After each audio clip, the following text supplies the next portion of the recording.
This is the fourth video of the abdomen series. In this video, I will be demonstrating the nerve supply of abdomen, the somatic and autonomic. In the somatic nerve supply, I'll be demonstrating the intercostal nerves that are supplying the abdominal wall, the branches of the lumbar plexus, ilioinguinal, iliohypogastric nerve, and then lastly the autonomic nervous system, the celiac plexus, superior mesenteric plexus, and inferior mesenteric plexus, how they are formed and how they are distributed. The somatic nerve supply of the abdomen is derived from the lower intercostal nerves and branches of the lumbar plexus. The nerves coming from the lumbar plexus are the iliohypogastric, ilioinguinal, and the genital branch of genitofemoral, and these nerves are not visible here. These somatic nerves will supply the skin, superficial fascia, skeletal muscle of the abdomen, and the parietal peritoneum. The autonomic nerve supply for the abdomen comes from the sympathetic and parasympathetic nerves. The sympathetic nerve fibers originate in the thoracolumbar levels of the spinal cord. The parasympathetic nerve fibers comes from the vagus nerve and the pelvic splanchnic nerves from the sacral levels S2, S3, and S4. These autonomic nerves will supply all the viscera in the abdomen as well as the smooth muscles of the blood vessels.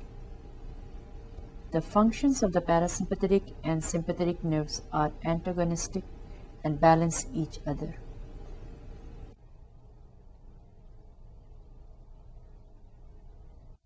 I am now going to demonstrate the somatic nerves on the posterior wall of the abdomen. In this cross-section, the abdominal viscera have been removed. The lower intercostal nerves are the ventral rami of spinal nerves T7 to T11, and we have already seen these in the thorax prosections. They are not visible here, but will course infrolaterally in this direction along the posterior abdominal wall. Now I am pointing to the 12th rib. Inferior to this is the subcostal nerve. This travels in the same direction as the intercostal nerves. Similar to the upper thoracic spinal nerves that innervate the thoracic wall, the lower intercostals and subcostal nerve gives off lateral cutaneous branches around this area and terminate in anterior cutaneous branches in this area. Each intercostal has a band-shaped dermatome. Importantly, the T10 dermatome includes the umbilicus and the L1 dermatome covers the pubic region. The motor fibers of the subcostal and lower intercostal nerve also supply the four muscles of the abdominal wall as shown in video 1.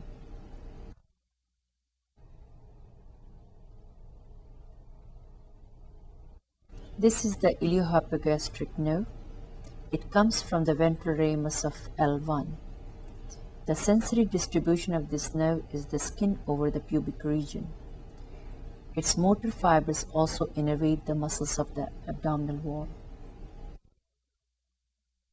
This is the ilioinguinal nerve.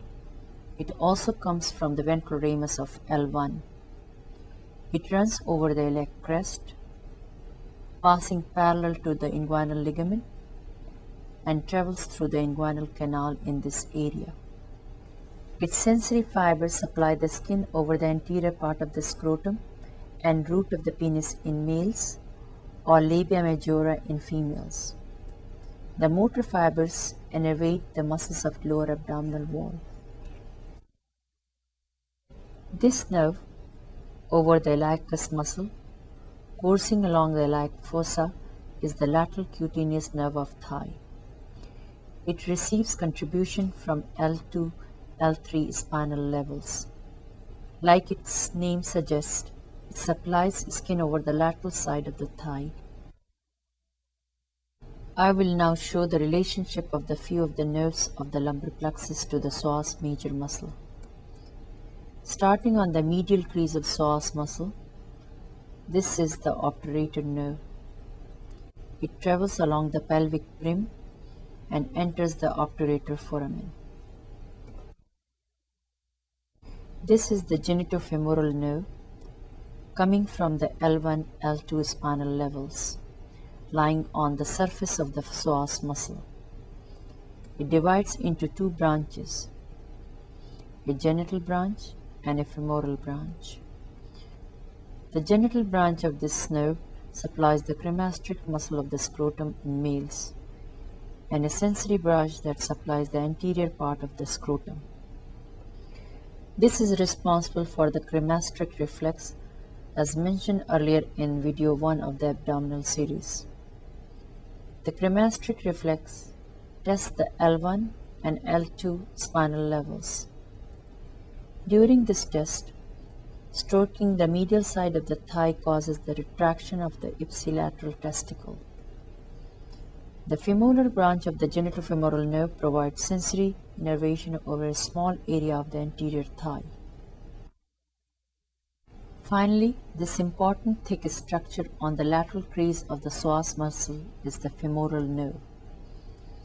It gives sensory and motor innervation to the anterior compartment of the thigh.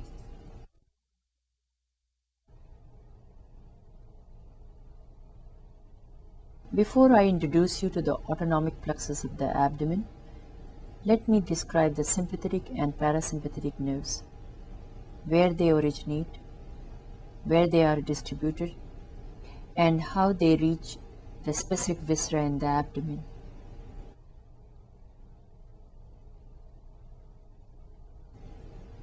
Sympathetic nerves originate from the spinal cord in the T1 to L3 level.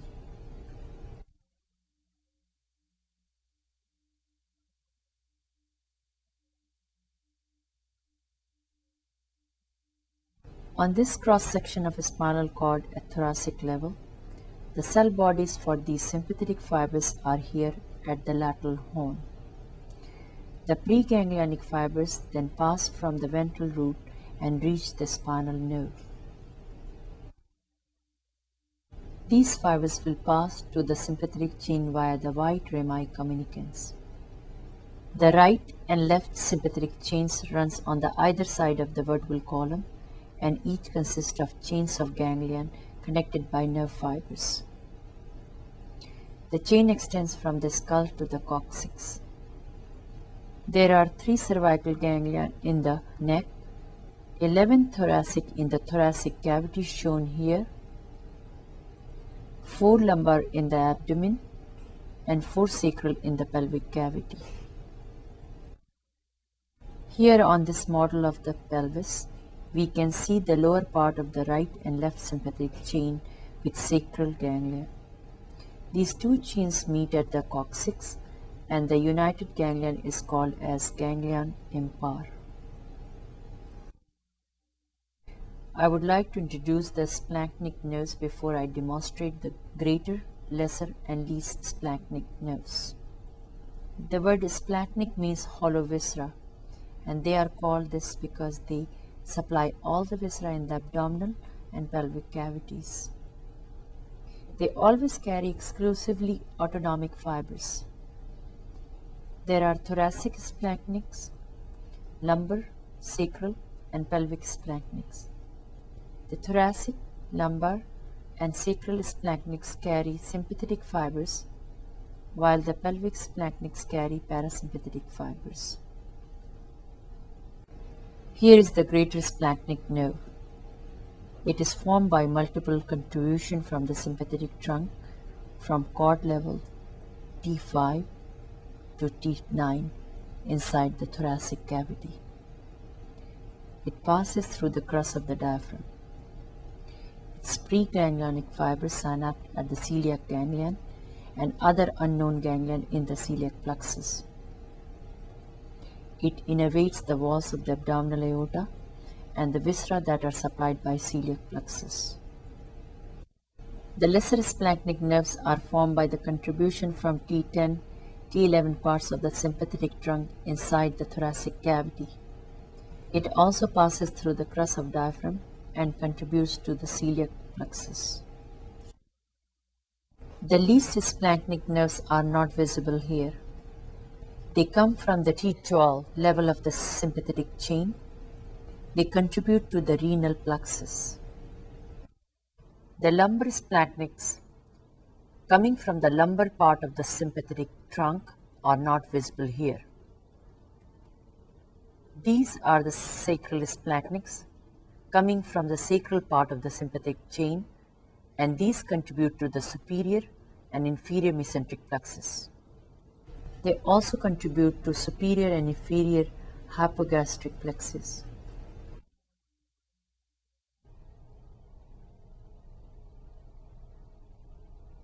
Let me demonstrate the pelvic splanchnic nerves on this pelvic model. The pelvic splanchnic nerves, sometimes referred as nervi erigentis. These are very special because they are the only splanchnic nerves that carry parasympathetic nerve fibers. Another important feature I would like to show you that these nerves do not originate from the sympathetic trunk, but rather from these ventral rami of S2, S3, and S4. Let me show you the origin and the course of the parasympathetic fibers on this model. The cell bodies lie here in the gray matter of the S2, S3, S4 levels of a spinal cord. The preganglionic parasympathetic fibers leave the spinal cord via the ventral root and reach the spinal nerve. Then they travel through the ventral ramus of the spinal nerve and leave it as the pelvic splanchnic nerves. They contribute to form the right and left hypogastric plexus. In the abdomen, the pelvic splanchnic nerve contributes the parasympathetic innervation to the inferior mesenteric plexus, which supplies the hindgut-derived structures. Clinically, these pelvic splanchnic nerves are very important because damage to these can lead to bladder and rectal incontinence and sexual dysfunction in males. This will be demonstrated in the pelvis and perineum video.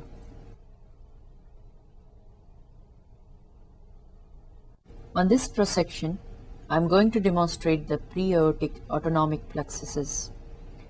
These supply the gastrointestinal tract and the associated structures.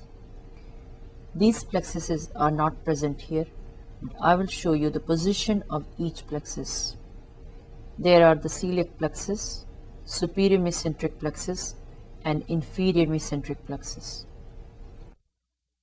The celiac plexus is situated around the root of the celiac trunk. It receives sympathetic innervation from the thoracic splanchnic nerves and parasympathetic innervation from the right and left vagus nerves. On this model, here is the celiac trunk. These white lines represent the celiac plexus around the artery. The branches from the celiac plexus course along with the branching of the celiac artery. Therefore, the plexus innervates the stomach, part of duodenum, and pancreas. It also innervates liver, gallbladder, and spleen, not visible here. This is the superior mesenteric artery, and the superior mesenteric plexus is situated around it. It receives parasympathetic innervation from the vagus nerves and the sympathetic innervation from the lumbar splanchnics. The nerves from this plexus innervate the midgut derived structures. So it supplies the duodenum, jejunum, ileum, cecum, ascending colon, and the right two-thirds of the transverse colon. This is the inferior mesenteric artery, and the inferior mesenteric plexus is situated around here. It receives parasympathetic innervation from the pelvic splanchnics. The sympathetic innervation comes from the lumbar and sacral splanchnics.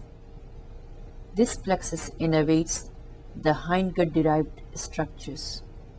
Therefore, it innervates the left one-third of the transverse colon, descending colon, sigmoid colon, and the upper part of the rectum.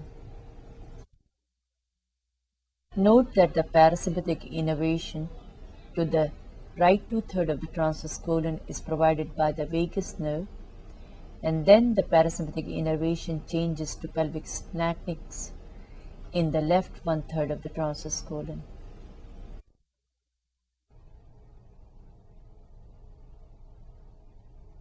Let me talk about the concept of the referred pain.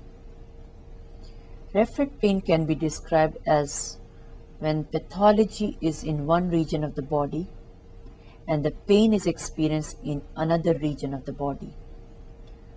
For example, gallbladder pain, which is referred to the right shoulder. The basis for this pain is because of the involvement of the parietal peritoneum in the area of the gallbladder. In this region, the parietal peritoneum is supplied by the right phrenic nerve from spinal levels of C3, C4, C5. The nerves from this level of C3, C4, C5 also supply the skin around the right shoulder. When the gallbladder becomes inflamed, it will irritate the visceral peritoneum covering it, and also may progress to irritate the parietal peritoneum surrounding it. The sensory fibers carrying the pain from this area of the parietal peritoneum will enter the spinal cord from the same dorsal root where the sensory fibers from the shoulder region of C3, C4, C5 are entering. The central nervous system confuses this information, and the patient feels the referred pain in the shoulder area while their pathology is in the gallbladder in the right hypochondric region.